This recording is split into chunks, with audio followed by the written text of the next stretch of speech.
முக்கியமான தலைவர் தமிழகத்தில் ஒருத்தர் இருந்தார் என்று சொன்னால் அது காமராஜர். பெரியார் கடைசி இடத்துல மரணப்படுக்கையில் இருக்கின்றார்.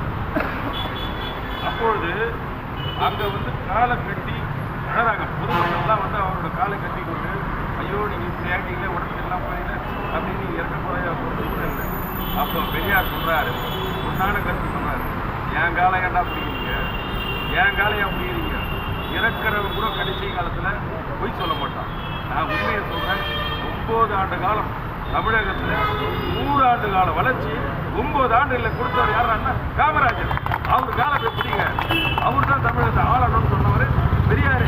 எதிர்கட்சி நம்ம அந்தளவுக்கு பாராட்டினார்.